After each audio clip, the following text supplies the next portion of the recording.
Salut, aujourd'hui j'aimerais te montrer comment faire pour faire un texte qui s'anime tout seul sur After Effects. Alors, on va prendre une nouvelle composition, ici. Ok.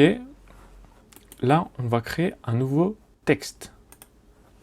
Je vais faire CTRL-V parce que j'ai déjà mon texte.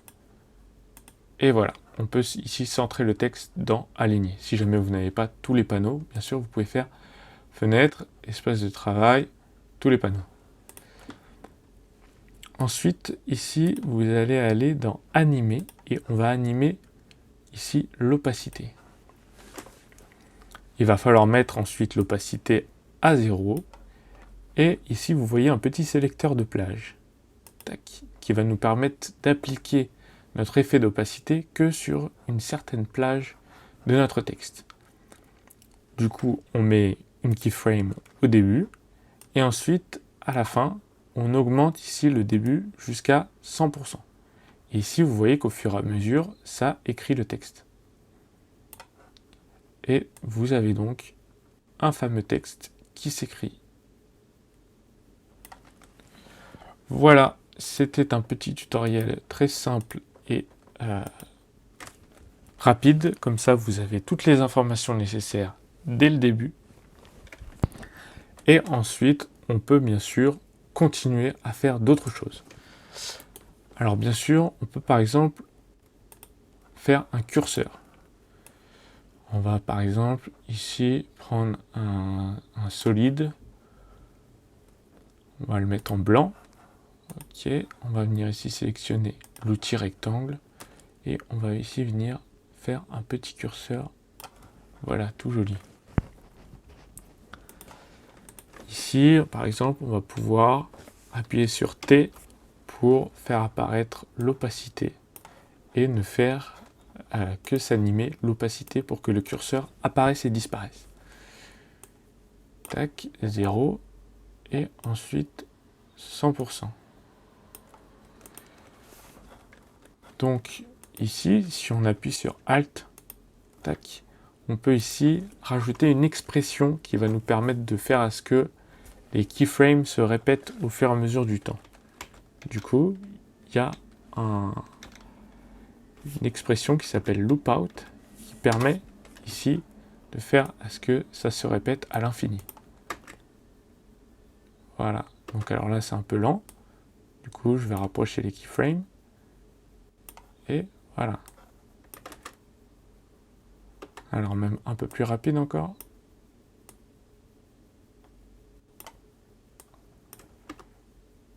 Voilà, donc là, c'est pas mal. Maintenant, il va falloir... Là, j'ai appuyé sur P pour faire apparaître la position. Il va falloir faire à ce que la position change. Alors, on va se mettre à, ici, une frame. Tac. On déplace... Ah, CTRL Z. Alors, j'aime pas quand je vois le masque. Du coup, j'appuie sur ça pour le faire disparaître. Hop. Ici. Alors, on va appuyer sur S pour faire apparaître le scale. On va diminuer le scale. On va reprendre... Ici, on va le mettre là. On va le mettre même un petit peu au-dessus. Voilà. Du coup, on a mis une keyframe sur la position. On va jusqu'à la fin de la ligne. La fin de la ligne, c'était là. Bien ici, le mettre là. On va le mettre ouais, là.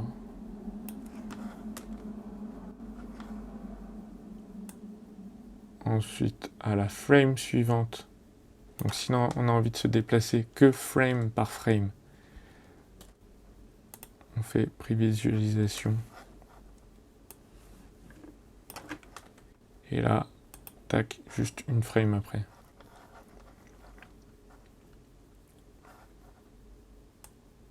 Bon, bien sûr, il faut attendre que ça apparaisse là. Tac, donc alors là,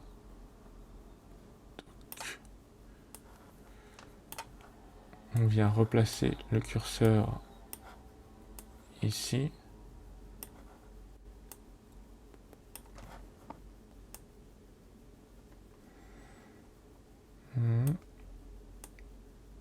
Et là, on va pouvoir rapprocher les deux curseurs pour qu'il n'y ait qu'une seule frame. Tac. Voilà. Boum, boum. Ensuite, ça s'écrit jusqu'au bout. Tac. Et là, on déplace encore une fois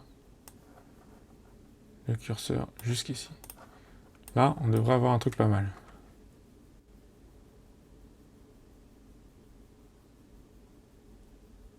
Voilà, alors bien sûr, c'est à améliorer, mais vous avez compris le principe général. Voilà, j'espère que vous avez bien aimé ce petit tutoriel. N'hésitez pas à me poser des questions en commentaire si jamais vous en avez. Sinon, sur ma chaîne YouTube, je fais des tutoriels comme celui-ci, mais je fais aussi des courts-métrages. D'ailleurs, il y en a un qui arrive dans pas longtemps, qui s'appelle lucie.py. Donc, j'espère que vous serez là pour le regarder. Je parle aussi de dessin, d'art, tout ce qui est en fait visuel, motion design, etc. Vraiment, je kiffe. Donc voilà, si jamais vous kiffez aussi, n'hésitez pas à vous abonner et à lâcher un petit pouce bleu, ça me ferait super plaisir. Allez, à plus!